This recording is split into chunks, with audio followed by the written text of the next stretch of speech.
Antes dos evangelhos chegarem à forma escrita que conhecemos, uma comunidade cristã da Macedônia recebeu uma carta. Ela começa assim, em 1 Tessalonicenses, capítulo 1, versículo 1. Paulo, Silvano e Timóteo, a igreja dos Tessalonicenses, em Deus Pai e no Senhor Jesus Cristo. O nome de Paulo abre o documento, mas o frequente uso de nós mostra que ele fala como líder e porta-voz de uma equipe missionária. Esta é, muito provavelmente, a carta mais antiga de Paulo que chegou até nós, e talvez um dos escritos mais antigos de todo o Novo Testamento. Aquela comunidade aguardava a volta de Cristo, mas, entre a fundação da igreja e a chegada da carta, alguns de seus membros morreram. O texto não informa quantos eram, nem como morreram, por isso, não podemos apresentá-los como mártires, nem reconstruir uma causa que a carta não revela. A pergunta pastoral, porém, é clara. Se Cristo ainda não havia voltado, os cristãos falecidos ficariam de fora do encontro com o Senhor? Para responder, Paulo fala da ressurreição, da parousia e do dia do Senhor. Mas a esperança futura percorre a carta inteira. Em cada capítulo, ele volta à manifestação de Cristo, como libertação, como alegria pastoral, como chamado à santidade, como ressurreição e como salvação. Essa linguagem não foi dada para produzir calendários. Em 1 Tessalonicenses, capítulo 5, Paulo afirma que o dia virá inesperadamente. A revelação deve consolar, despertar e orientar a vida presente. A carta foi provavelmente escrita em Corinto, no final do ano 50, ou no início de 51 d.C., logo após o reencontro de Paulo com Silvano e Timóteo. Seu destino era Tessalônica, capital romana da Macedônia, o mensageiro, e a rota exata percorrida pelo documento não são conhecidos. É aqui que começa Paulo em cartas, com um texto nascido de fatos concretos, endereçado a pessoas reais, e preservado como uma das primeiras vozes escritas do cristianismo. Tessalônica não era uma vila periférica. Fundada por volta de 315 a.C., às margens do Golfo Termaico, ela se tornou, sob domínio romano, capital da província da Macedônia. Seu porto recebia embarcações, cargas, comerciantes e viajantes procedentes do mar Egeu. Pelas rotas marítimas, a cidade se ligava a Acaia, às ilhas, à Ásia Menor e, indiretamente, à Itália.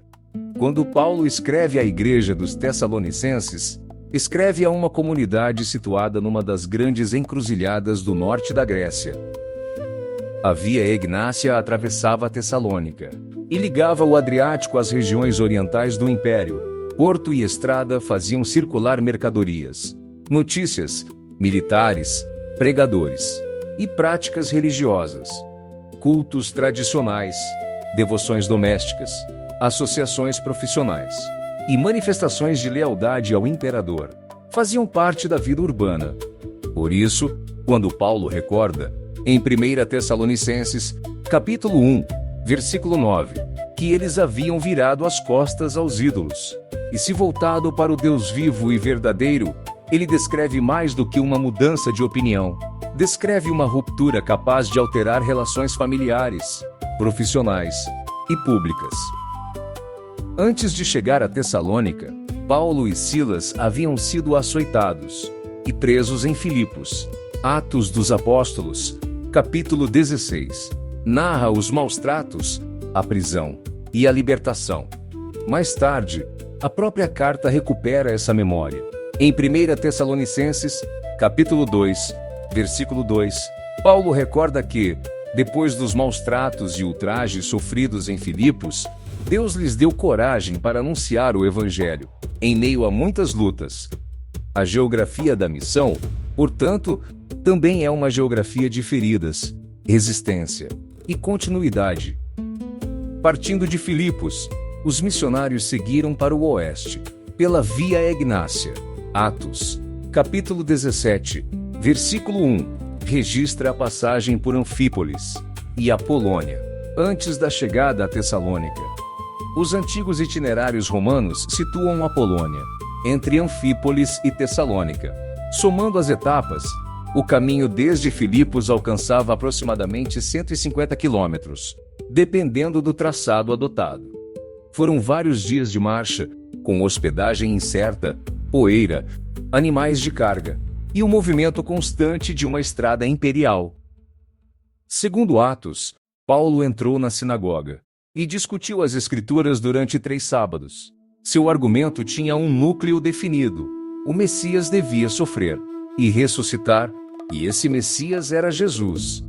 Alguns judeus aderiram, também acolheram a mensagem.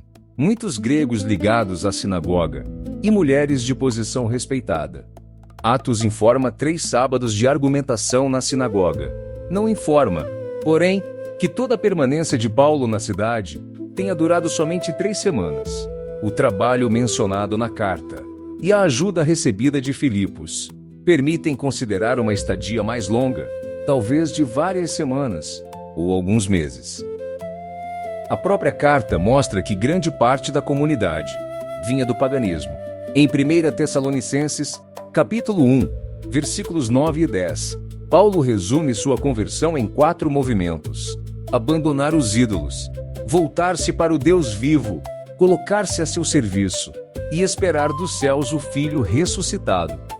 A passagem aponta para uma maioria gentílica e já reúne os grandes temas da carta: conversão, serviço, ressurreição e esperança. A fé recebida precisava agora alcançar o corpo, o trabalho, as relações familiares e a vida pública. O crescimento do grupo provocou oposição. Segundo Atos, alguns adversários mobilizaram uma multidão e cercaram a casa de Jasão, à procura dos missionários. Como Paulo e Silas não foram encontrados, Jasão e outros cristãos foram conduzidos às autoridades. É importante manter a precisão. Atos descreve opositores concretos, não o povo judeu como um todo. Também em 1 Tessalonicenses, capítulo 2, versículos 14 a 16, a linguagem severa nasce de um conflito e de uma perseguição determinados. Ela não autoriza uma acusação coletiva contra os judeus. O próprio Paulo era judeu e continuaria afirmando a eleição de Israel. Atos chama os magistrados de Tessalônica, de politarcas, autoridades urbanas encarregadas da administração e da ordem pública. A denúncia era politicamente perigosa. Os cristãos, diziam os acusadores, agiam contra os decretos de César, ao afirmar que havia outro rei, Jesus Cristo. Jasão foi libertado somente depois de oferecer uma garantia. Esse detalhe sugere um compromisso legal, para evitar nova perturbação. Num império atento à lealdade política, uma confissão religiosa podia ser apresentada como risco para a estabilidade da cidade. Atos não informa quantos politarcas participaram daquela audiência. O título politarca não aparece em Atos como uma designação genérica. Era um termo cívico empregado em Tessalônica. Um bloco de mármore proveniente de uma antiga porta da cidade, removido no século XIX, registra uma lista de 6 politarcas, além de outros funcionários urbanos. A inscrição pertence ao período imperial romano e é posterior aos acontecimentos narrados em Atos. Por isso, ela não prova cada detalhe do julgamento de Jasão, nem determina o número de magistrados daquela noite. Ela confirma algo mais preciso: o título usado por Lucas pertencia realmente à administração cívica de Tessalônica. Paulo e Silas deixaram Tessalônica durante a noite. A separação foi brusca.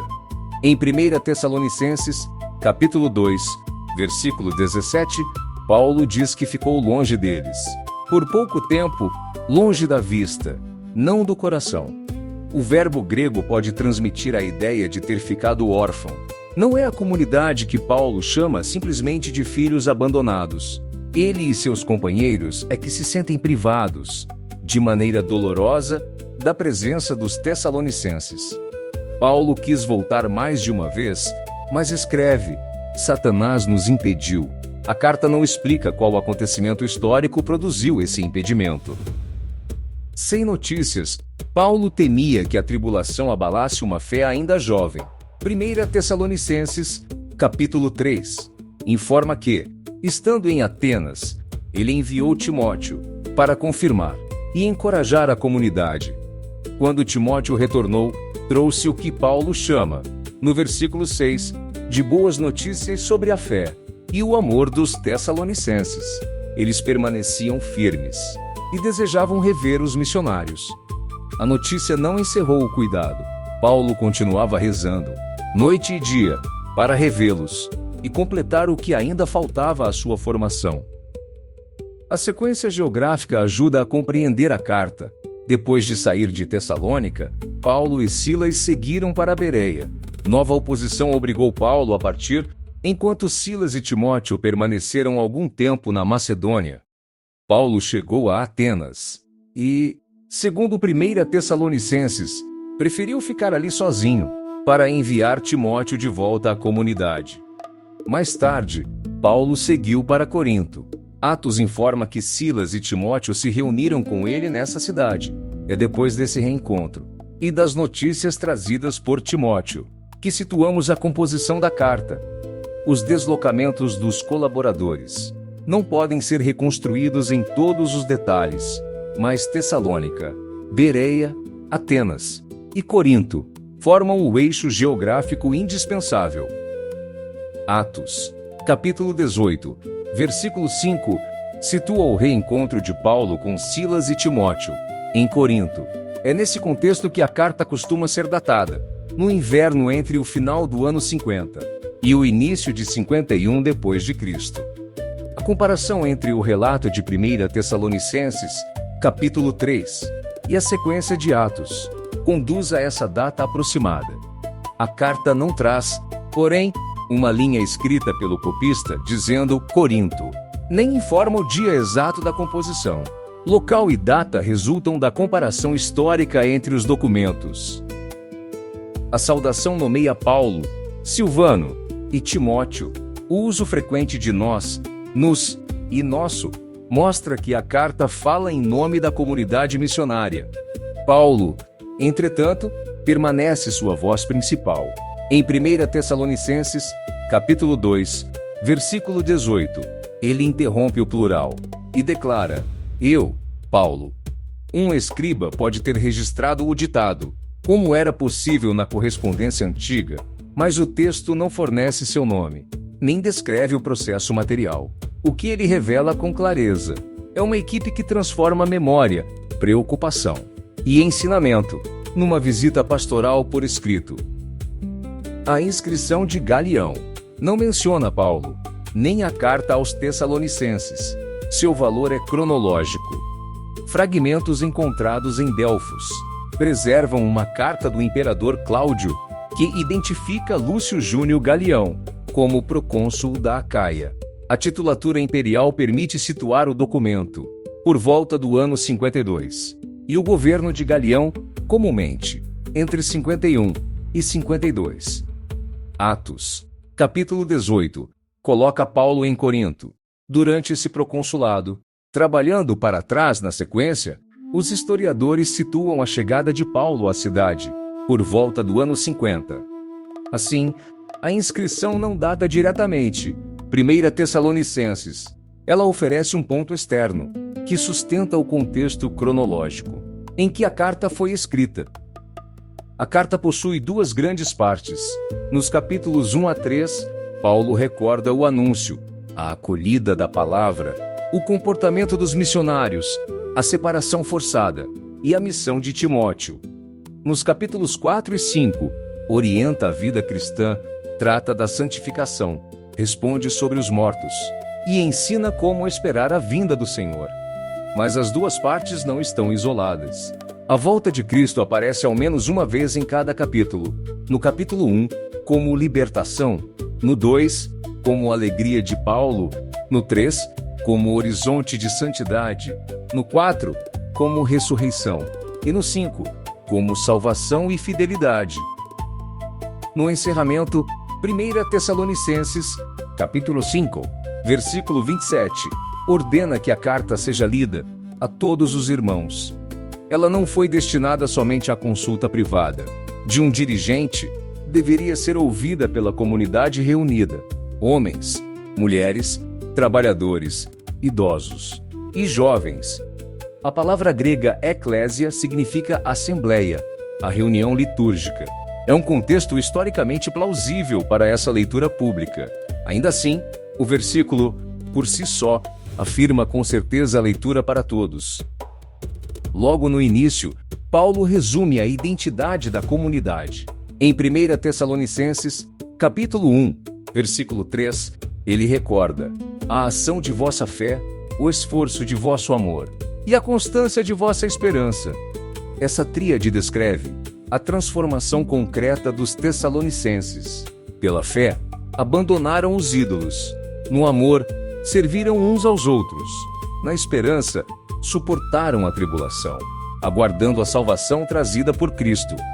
Mais à frente, no capítulo 5, as mesmas virtudes aparecem como armadura: fé e amor como couraça, esperança da salvação como capacete.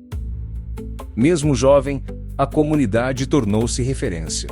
1 Tessalonicenses, capítulo 1, versículo 8, afirma que, partindo deles, a palavra do Senhor ecoou na Macedônia e na Acaia. O verbo sugere algo que ressoa e continua sendo ouvido. Não significa uma rede moderna organizada pela igreja.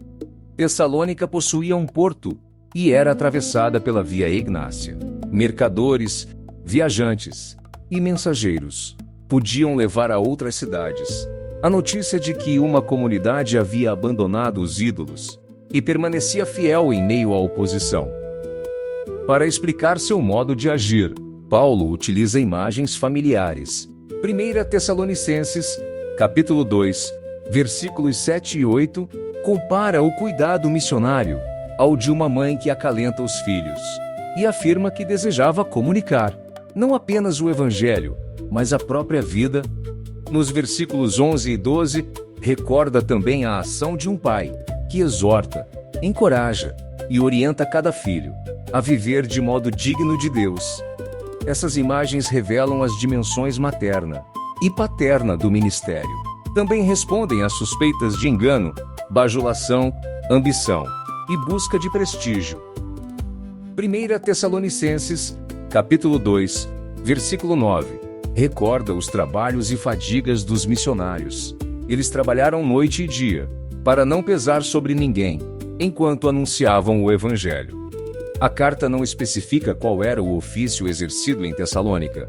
Atos, capítulo 18, associa Paulo, em Corinto, ao trabalho de tendas e materiais relacionados. Como apóstolo, Paulo tinha direito ao sustento, mas abdicou dele para evitar que o ministério fosse confundido com cobiça.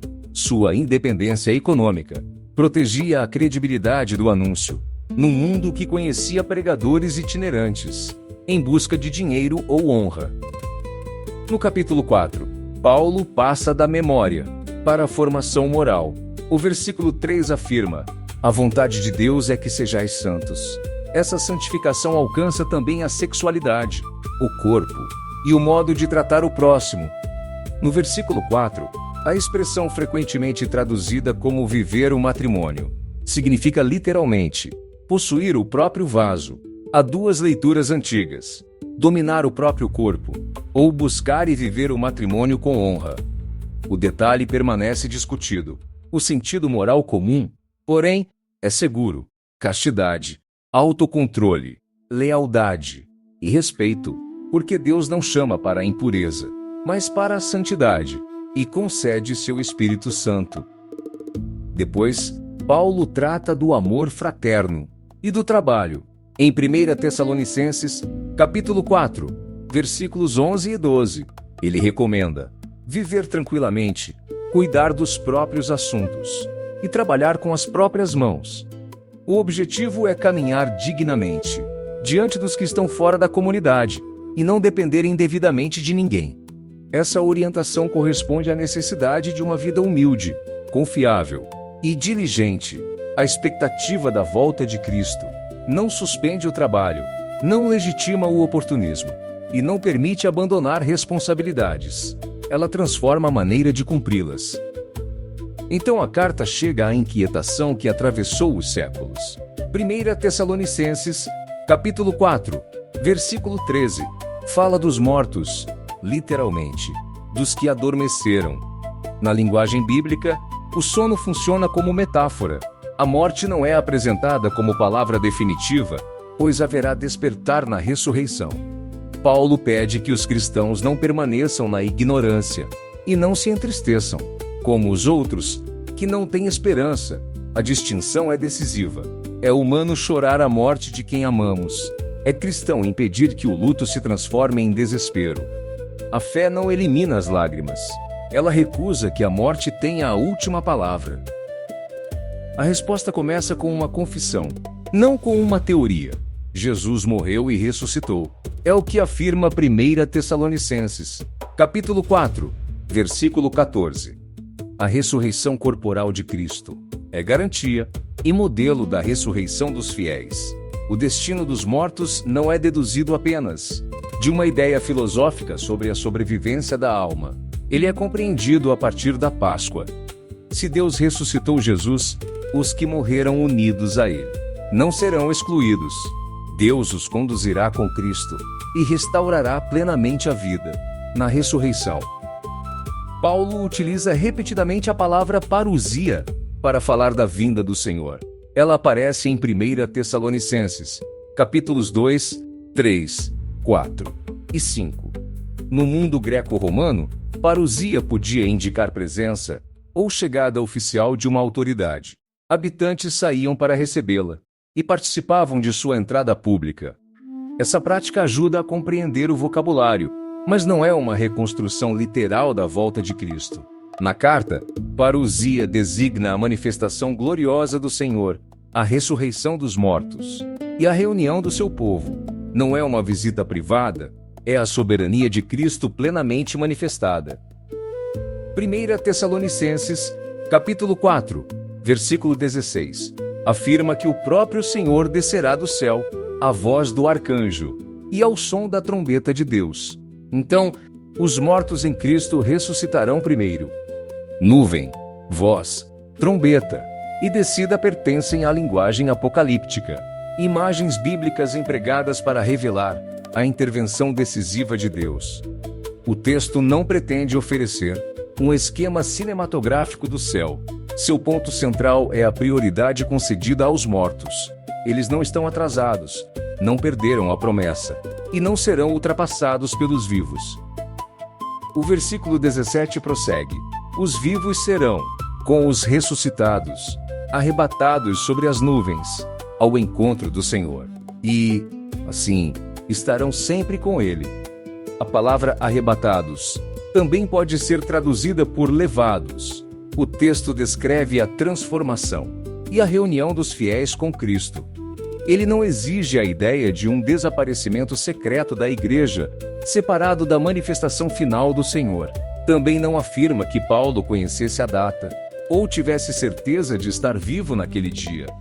A finalidade aparece no versículo 18. Reconfortai-vos, pois, uns aos outros com estas palavras. As imagens usadas por Paulo possuem uma história dentro das Escrituras.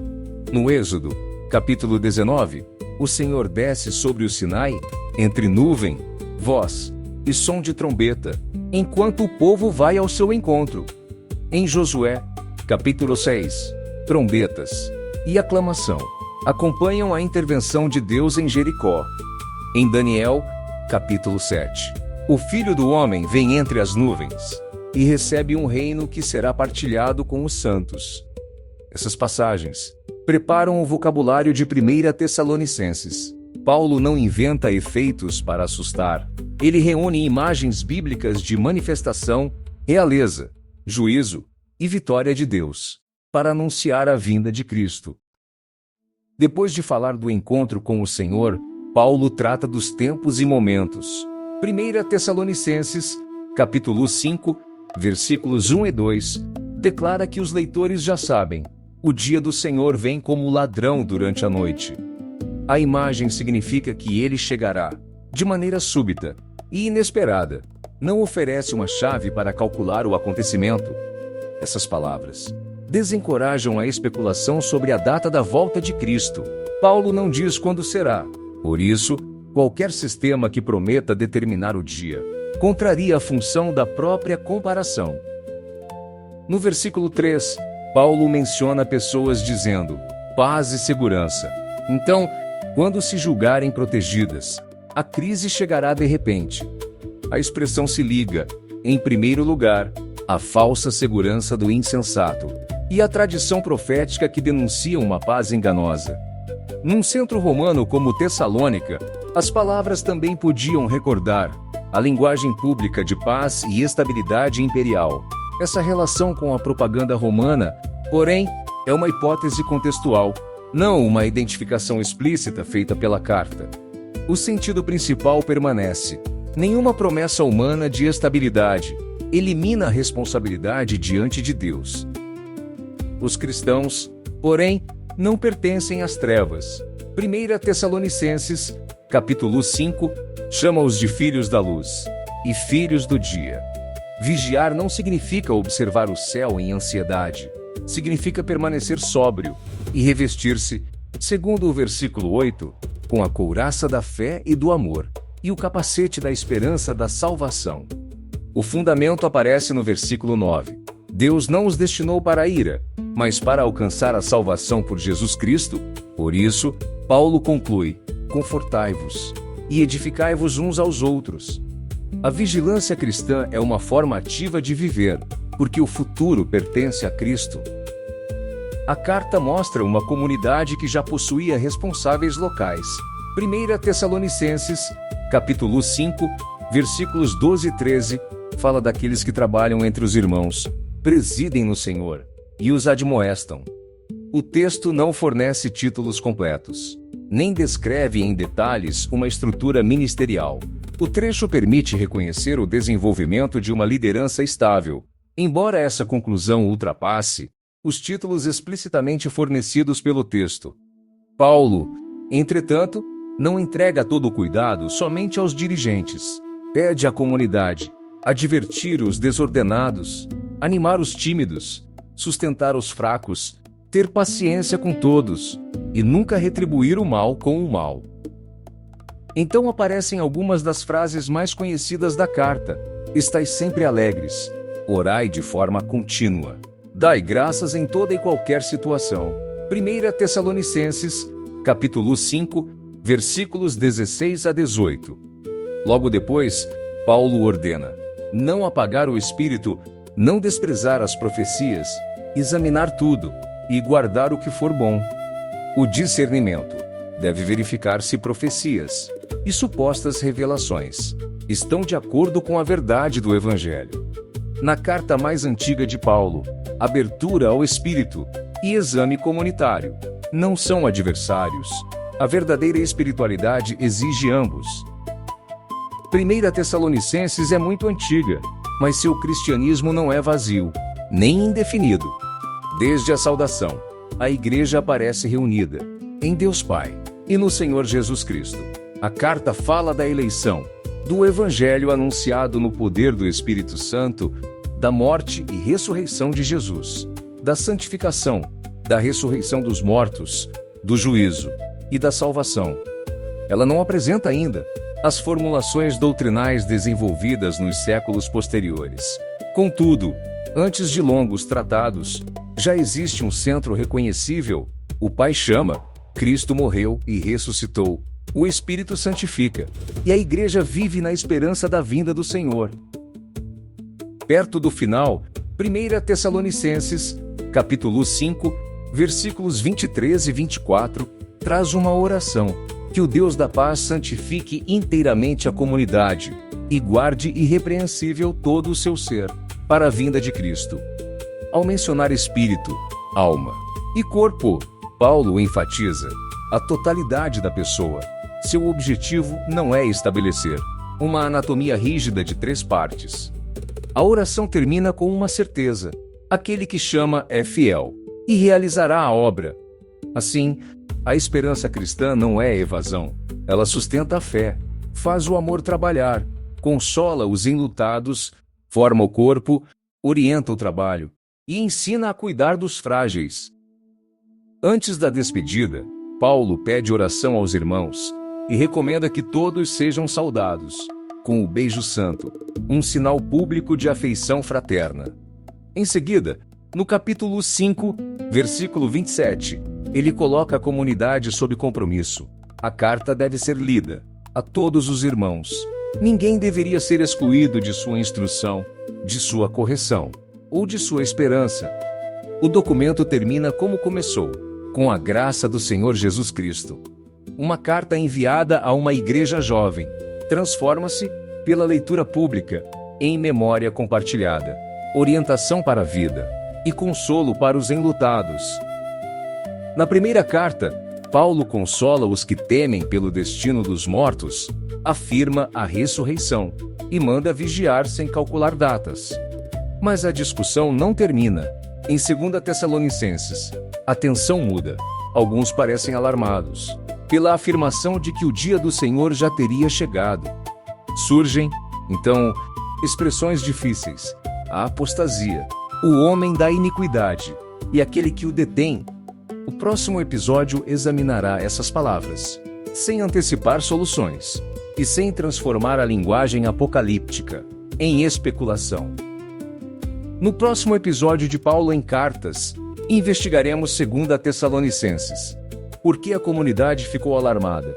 Quem afirmava que o dia do Senhor já havia chegado? E como Paulo respondeu, sem oferecer uma data para o fim? Continue pela série e compare, passo a passo, as duas cartas dirigidas à mesma igreja.